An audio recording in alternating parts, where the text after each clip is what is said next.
मंगल भवन मंगल हारी।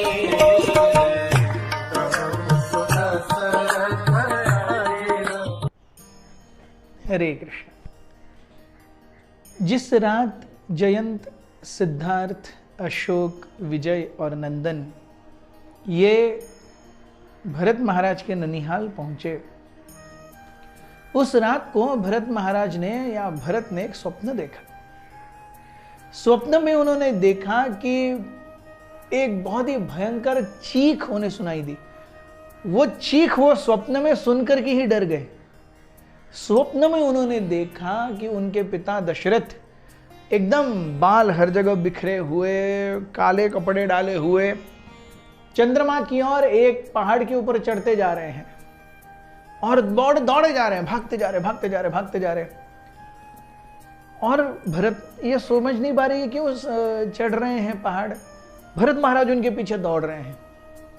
भरत महाराज पिताश्री पिताश्री करके चिल्ला रहे हैं, लेकिन दशरथ या तो वो सुन नहीं पा रहे या तो वो भरत को देखना नहीं चाहते।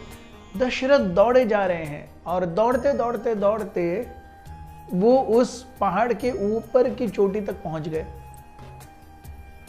और पहुंचने के बाद पीछे से भरत कहते हैं पिताश्री। तब तक दशरथ महाराज का बैलेंस है वो निकल जाता है and he falls from a cliff। वो एक दरी में गिरते हैं। भरत एकदम से आक्रांत भाव में ऊपर चढ़ के दौड़ के जाते हैं। पिताश्री नीचे देखते हैं, दशरथ एक अभद्र चीजों के दलदल में फंसे हुए हैं। जैसे आप कीचड़ में जाएंगे तो पूरे कपड़े, बाल सब कीचड़ कीचड़ हो जाएगा, वैसे अभद्र चीजों से दशरथ महाराज का पूरा शरीर, वो आंखें भी नहीं खोल पा रहे, हर जगह से केवल अभद्र चीजें बह रही हैं। और इस प्रकार का अपमान दशरथ महाराज सहन नहीं कर पा रहे और वो हंसने लगते हैं। ऐसा हंसना जैसे कोई पागल व्यक्ति हंस रहा हो। दशरथ महाराज को इस अवस्था में देख करके भरत महाराज बहुत दुखी होते हैं। भरत सोचते हैं ये क्या हो रहा है मेरे पिताश्री को। तभी वो स्वप्न में देखते हैं उनके सामने चंद्रमा टुकड़े टुकड़े होकर के भूमि पर गिर जाता है। पास ही में लोमड़ियां और सियार चीखने लगते हैं, चिल्लाने लगते हैं, गधे आलाप करने लगते हैं। इसी बीच में दशरथ महाराज उस कीचड़ को, उस अभद्र चीजों को लेकर अपने शरीर पर मल रहे हैं। ऑलरेडी मलिन शरीर को और मैला कर रहे हैं, हंसते जा रहे हैं। And Bharat is not able to understand what is happening. इसी बीच में एक बहुत ही खूंखार राक्षसी आती है, दशरथ महाराज के पैर को पकड़ती है और खींचते हुए रथ के ऊपर लेके जाती है। दशरथ महाराज को प्रैक्टिकली जमीन के ऊपर, मतलब छाती के बल दशरथ महाराज जमीन पर से खिसकाते हुए वो रथ के ऊपर लेके जाती है। उस रथ को लोमड़ियां खींच रही हैं और दशरथ महाराज दूर चले जाते हैं, धीरे धीरे राम राम बोलते हुए। And with this Bharat Maharaj wakes up. पूरा शरीर पसीने से लथपथ है और वो समझ नहीं पा रहे। एकदम से आज ही इन 5 गुप्तचरों का आगमन हुआ है, भरत महाराज ये जानते हैं। कल सुबह वो उनसे मिलेंगे, ये भी वो जानते हैं।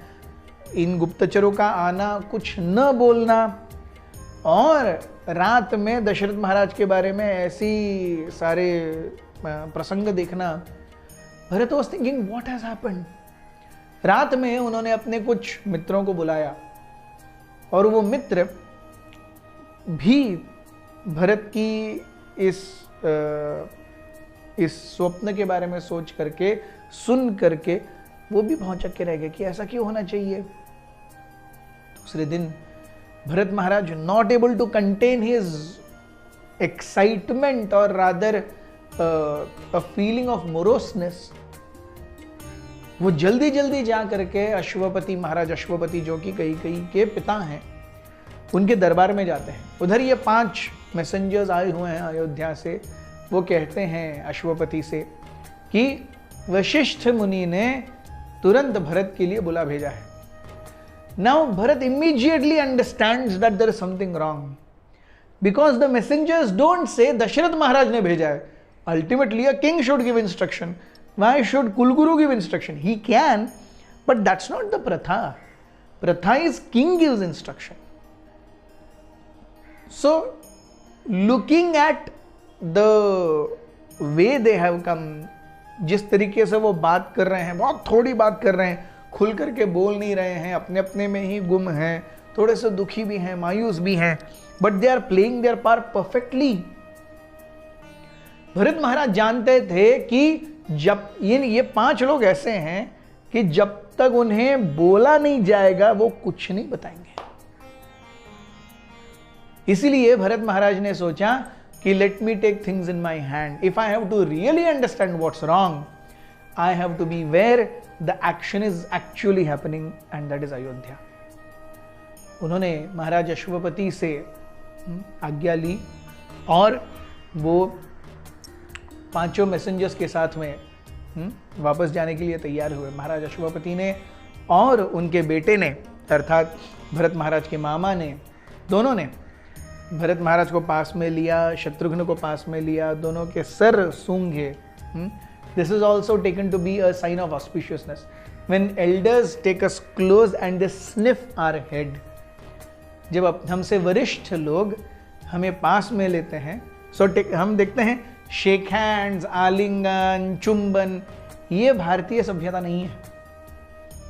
आलिंगन है विद एन इक्वल्स, लेकिन शेक हैंड और चुंबन वगैरह ये भारतीय सभ्यता नहीं है. So elders they treat youngers by sniffing their head. Equals are treated by आलिंगन, and a junior treats an elder by touching his feet or bowing down in front of him. That's the way the usual culture of meeting either equals or elders or juniors is there. So जिस प्रकार से इन 5 ने गहने, जवाहरात, silk इत्यादि लाया था, वो जानते थे कि निश्चित रूप से ही अयोध्या से ही आया है, राजकोष से भी आया है. वापस आते समय as a mark of gift Ashwapati ने भी 2000 स्वर्ण मुद्राएं, 100 हाथी, 100 घोड़े और कई 100 अटेंडेंट्स भरत और शत्रुघ्न के साथ भेजे. And they all started their journey back to Ayodhya. Thank you very much. Hare Krishna.